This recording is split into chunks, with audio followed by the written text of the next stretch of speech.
G'day guys, Kelvin, the Catcher Company in New Zealand. Right, I'm sitting in my shed and I was just trying to work out why something wouldn't work. Get this out of the way. I've been working on Eric and Eric's car and I've been meaning to do this video for a while. And I've started like 3 or 4 times. And I just wasn't happy. Often I just bout them out and they just work. But I have decided over that couple of attempts to make it into 2 videos. So they asked me about setting it up on the E85, so I'm going to do that, but not on this one. That's for the next one. But we're going to discuss the 2 maps, the dual map setup.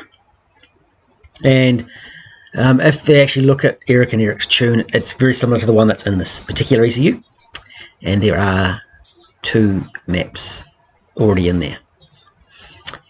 But there's limited reasons if you've got it set up correctly. I'm just going to get rid of this.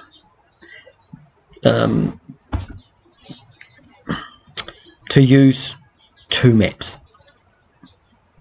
And you can have the maps, so you can have different fuel maps and different ignition maps. And you can switch them in different ways. So what I normally do is, when I send out a tune for one of my customers, I actually put in fuel map 1 and fuel map 2. And I used to just have them switching on a virtual auxiliary, and I'd go in and just switch the virtual auxiliary, test on and test off. And I don't know why, and this is one of the struggles I've been having, it just wouldn't work for me.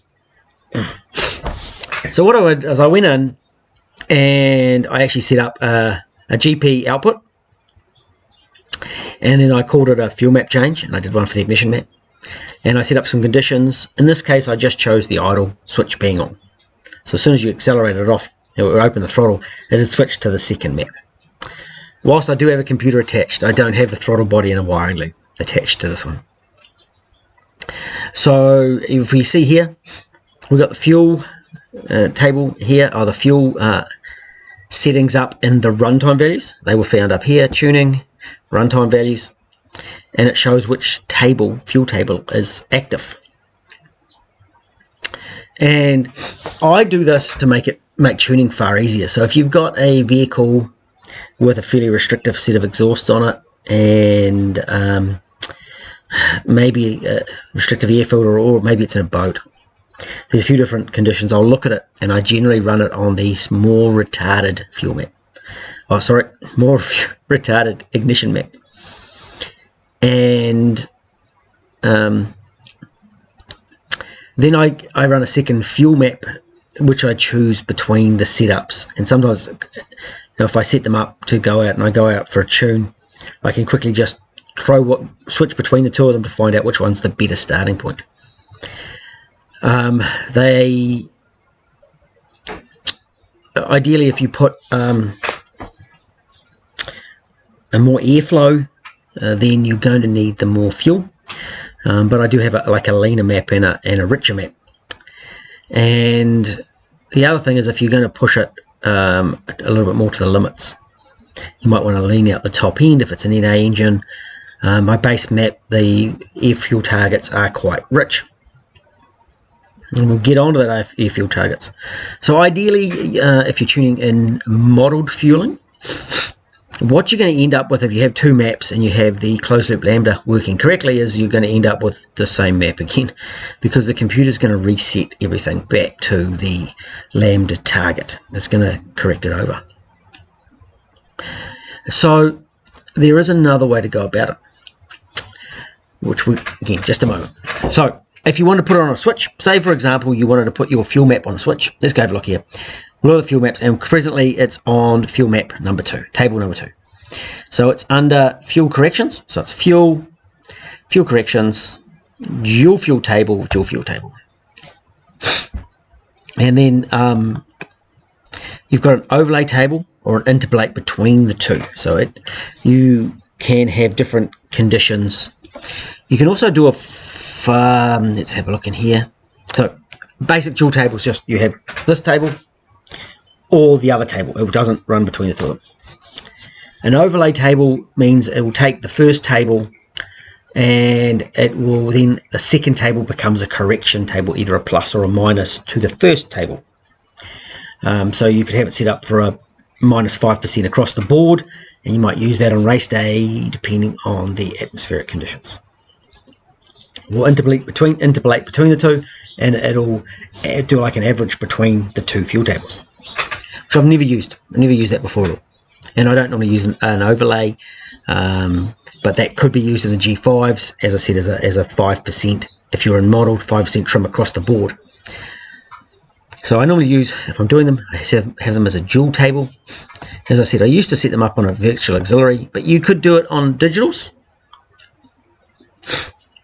I could have just done it directly on an idle, and that would switch them over. So there's a few ways to switch them if you wanted.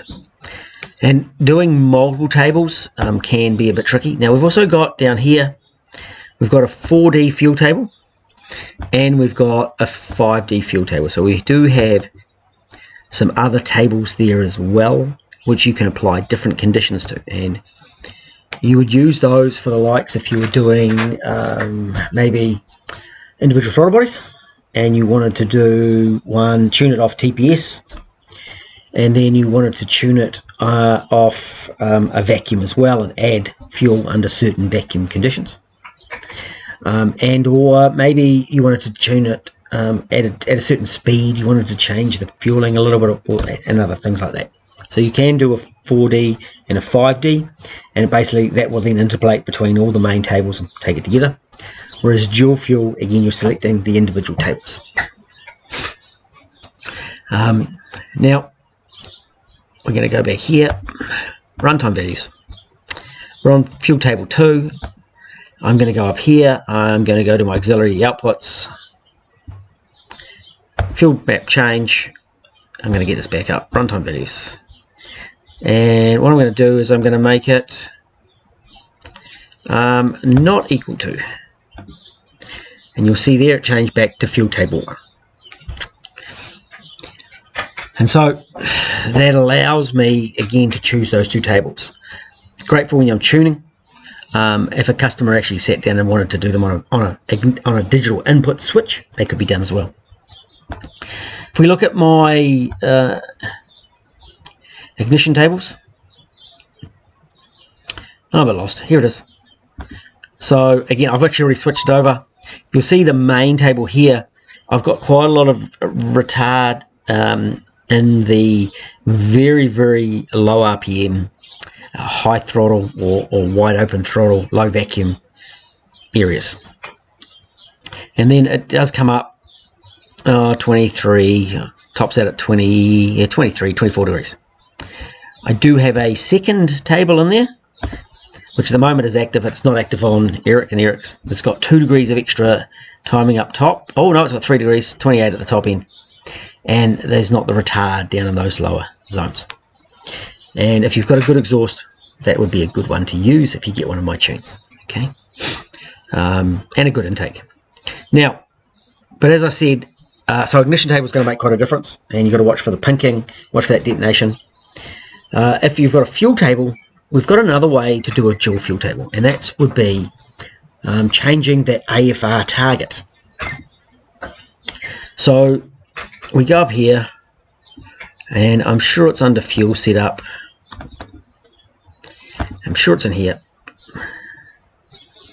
Lambda target table overlay.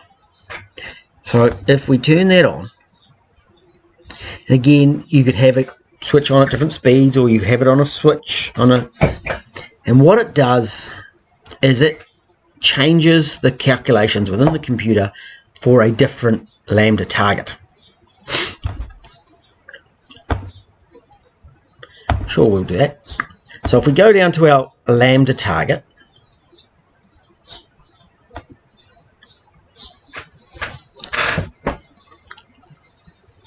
here's your AFR, your lambda target. That's what the target, the ECU is targeting. And you'll see down here, it is quite rich. And ideally, what you do is you tune it so the fuel map matches your target. And so as I said, is if you've got your computer set up properly and you've got closed loop lambda set on, you change your fuel table, it's just going to target back to the same place. So it's pretty much pointless. But if you wanted to have it a little bit leaner, a little bit richer, and in case of a UZ, I've set this up very rich. You wanted to pull some fuel out under certain conditions, then you can use that overlay target table.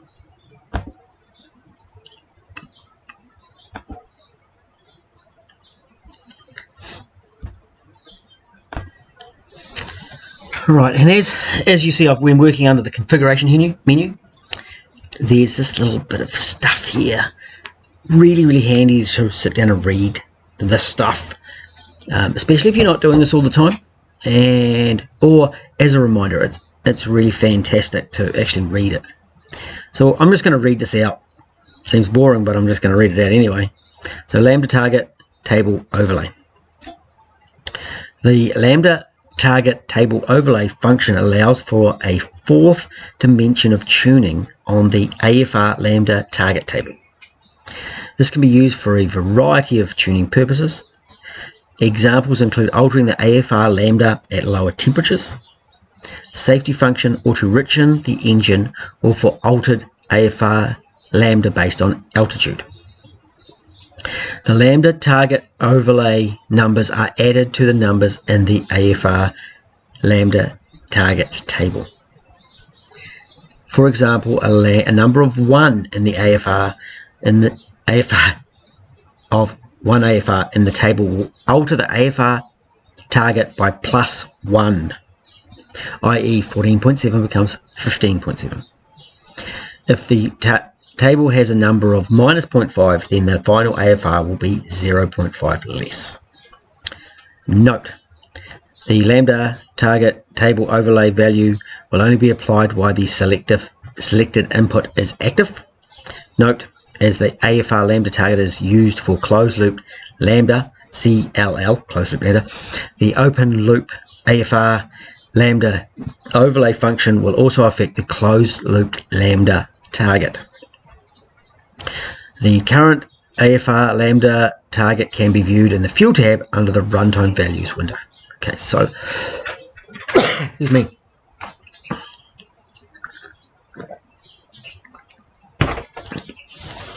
So as an example, this would allow, so this one's based on ECT and engine speed, but you could set it up on the same parameters as the main target table, and then you could use it to richen or lean off the target tables in the other one. And of course, because if you're tuning in modeled mode, then the ECU is going to automatically calculate that and try and hit the target to the correct amount, do the calculations in the background, and the fuel mixture should be pretty close, and then closed loop Lambda will trim it to the rest of it if you're running closed loop. If you don't have the closed loop Lambda, it's still going to alter the mixture in under those conditions. Okay, so even without the closed loop, the calculations in the background will alter the mixture to suit, or the AFRs to suit. Because of course the computer assumes that it was tuned to the target table.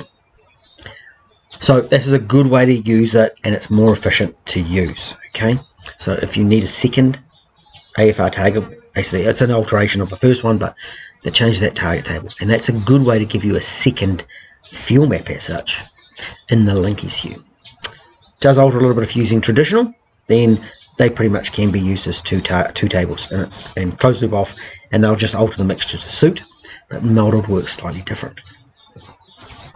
So I hope that's been helpful. I hope it sort of explains a little bit what's going on, and we're going to move on, and I'll sit down and do that setting up of E85 for Eric and Eric.